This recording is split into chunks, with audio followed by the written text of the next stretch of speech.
Day number 30.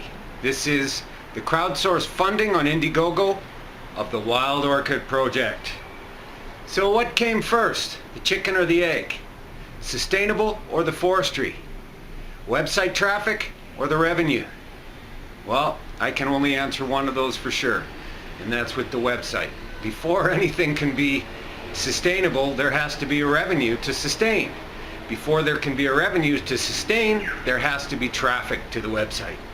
And that is one thing I can tell you we're very pleased about. It is gaining faster than any other site that I've launched in my career. Except for maybe one. I had a poker site that went crazy off day one. But that's not the point. The point is here, we are doing something vitally important. And we're not going to give up until everybody's aware of our message.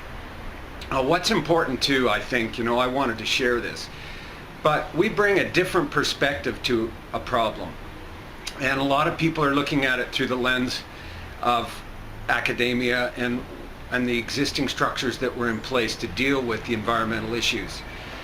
We bring a different lens because we're internet marketers and we have information technology as our tools. We measure things differently, we see things differently, and I think it can really help to push the agenda forward of the people that have worked so hard for so long, telling us that this was a serious problem and trying to solve it against the interests of capital and the companies that need that tree to sustain their growth, pay their shareholders. So we bring a whole fresh look. And why I think this is important, I have one example. This bogus study of Egyptology. What cracked it wide open was a geologist that went to the Giza Plateau and was looking around and measuring everything against what he was told by the Egyptologists and the study of Egypt, etc., etc. Took one look at the Sphinx and said, well, nothing you're telling me makes any sense because there's water damage on the bottom of the Sphinx.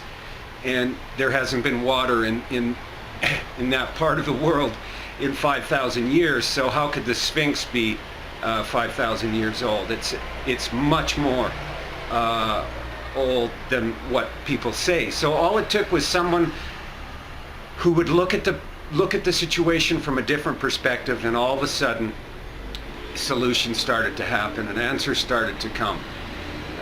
So that's my analogy of that, and we're really pleased. So we're going to just keep on keeping on.